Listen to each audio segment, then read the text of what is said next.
요엘 2장 1절부터 32절까지 말씀으로 여호와의 날이 이르렀다, 여호와의 날이 이르렀다, 이런 제목으로 말씀의 은혜를 나누고자 합니다. 하나님의 심판이 얼마나 무섭습니까? 노아 시대에 있었던 물의 심판, 아브라함 시대에 소돔과 고모라에 있었던 불의 심판, 어느 것 하나 무섭지 않은 것이 없습니다. 그럼에도 사람들은 하나님의 심판이 시시각각으로 자신에게 다가오고 있음에도 깨닫지 못합니다. 그래서 하나님을 대적하고 부인하는 삶을 살아갑니다. 밭이 황폐합니다. 곡식이 다 죽습니다. 포도송이가 말라 쪼그라듭니다. 올리브 열매가 말라서 비틀어집니다. 땅이 통곡합니다. 포도나무가 마릅니다. 무화과나무도 시들었습니다. 송려나무, 종려나무, 사과나무 할 것 없이 밭에 있는 나무가 모두 말라 죽었습니다. 그러므로 백성의 기쁨이 모두 사라졌습니다. 이것이 하나님의 심판의 모습입니다. 사랑하는 성도 여러분, 하나님은 살아계신 줄로 믿습니다. 지금도 하나님은 역사를 주관하시는 줄로 믿습니다. 우리가 하나님을 알고 그 하나님을 믿고 살아가는 것은 기적 중의 기적입니다. 그러므로 하나님의 심판 앞에서 우리가 해야 하는 일은 굵은 배로 동이고 슬피 우는 것입니다. 제단에 엎드려 우는 것입니다. 주님의 성전에 와서 굵은 배옷을 입고 밤이 새도록 엎드려 회개하는 것입니다. 금식일을 정하고 성회를 소집하는 것입니다. 이 땅에 있는 모든 사람을 여호와의 성전으로 모으고 여호와께 부르짖는 것입니다.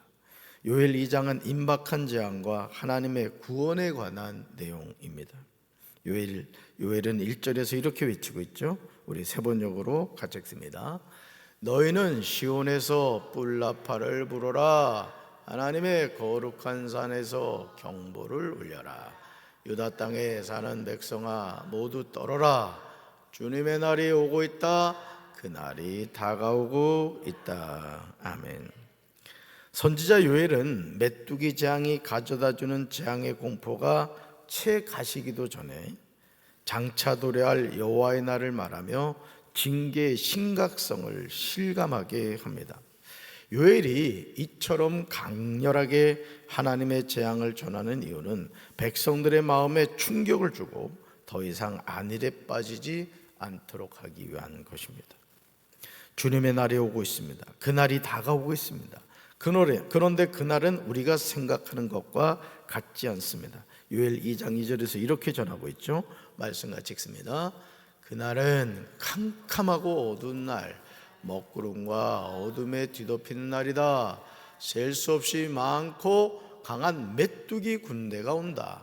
마치 어둠이 산둥성이를 넘어오듯이 새카맣게 다가온다. 까마득한 옛날까지 거슬러 올라가 보아도 이런 일은 없었다. 앞으로 1000만대 이르기까지도 다시는 이런 일이 없을 것이다. 아멘. 이것은 여호와의 날에 구원의 소망이 완전히 사라져버린 것을 보여주는 것입니다. 여러분, 노아의 그 심판 때 생각해 보세요. 방주의 문이 열렸을 때 그 방주 안으로 들어간 사람은 살았죠. 그러나 하나님이 그 방주의 문을 닫으신 이후에는 아무리 그 방주를 두드려도 방주의 문은 열리지 않았다는 것이죠. 노아의 방주에 들어가지 않은 사람은 하나님이 베푸시는 어떤 은혜도 체험할 수 없습니다. 방주 안과 방주 밖에 천양지차 있죠. 전혀 비교되지 않습니다. 메뚜기 떼가 불처럼 초목을 삼키고 지나가면 지나간 자리에는 불꽃이 활활 타오릅니다. 메뚜기 떼가 오기 전에는 이 땅이 에덴 동산 같으나 한 번 지나가고 나면 황량한 사막이 되어버립니다. 메뚜기 앞에서는 살아남는 것이 하나도 없다는 것이죠. 요엘 2장 11절에서 요엘은 이렇게 전합니다. 우리 세 번역으로 같이 읽습니다.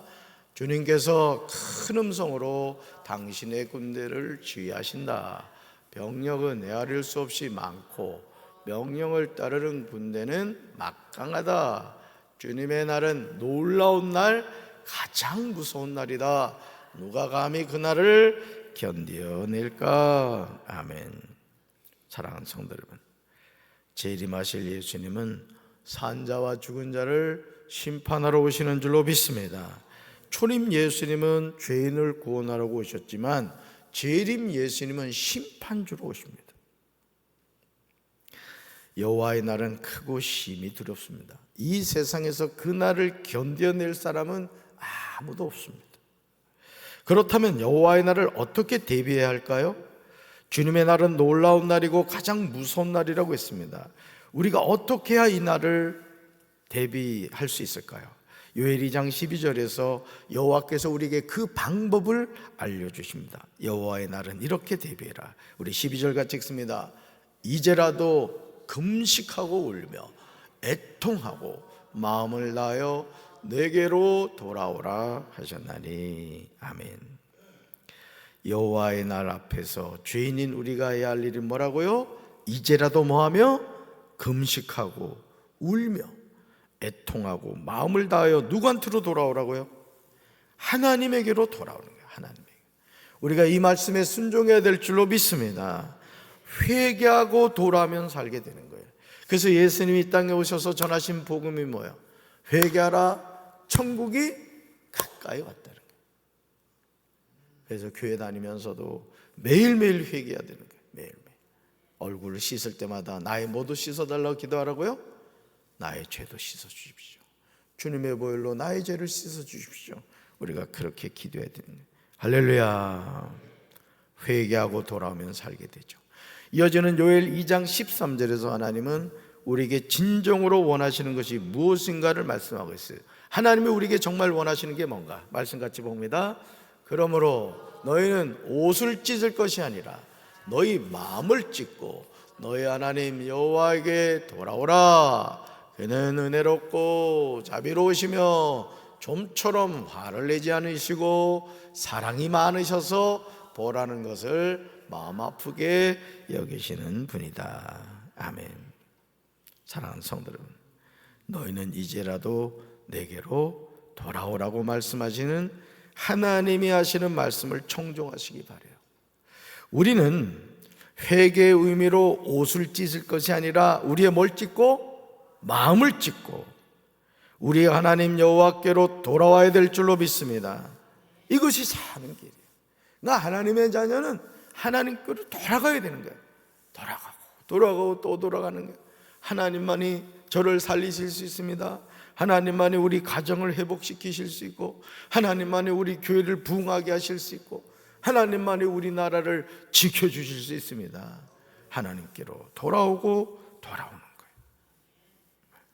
하나님이 어떤 분이십니까? 요엘은 하나님을 소개하고 있어요. 하나님은 어떤 분이에요? 13절. 하나님 은혜로우신 분이에요. 하나님 어떤 분이에요? 자비로우신 분이에요. 하나님 어떤 분이세요? 좀처럼 화를 내지 않으시는 분이에요. 하나님 어떤 분이세요? 사랑이 많으셔서 보라는 것을 마음 아프게 여기시는 분이죠. 여러분, 자녀가 잘못했을 때 부모가 회초리를 들죠. 요즘은 회초리 들었다간 신고당한다면서요? 여러분, 회초리를 들고 자녀의 종아리를 때릴 때 부모 마음이 막 찌릿찌릿해요? 막 쾌감이 느껴져요? 그런 부모는 없어요. 자녀의 종아리가 아플 때 부모 마음은 더 아프죠. 우리 하나님도 마찬가지라는 것이죠.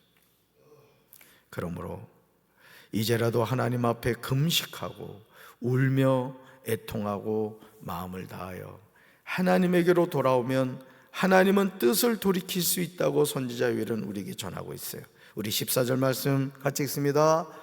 행여 주님께서 마음과 뜻을 돌이키시고 오히려 복까지 베푸셔서 너희가 주 하나님께 곡식 제물을 부어드리는 제물을 바칠 수 있게까지 하실는지 누가 아느냐. 아멘.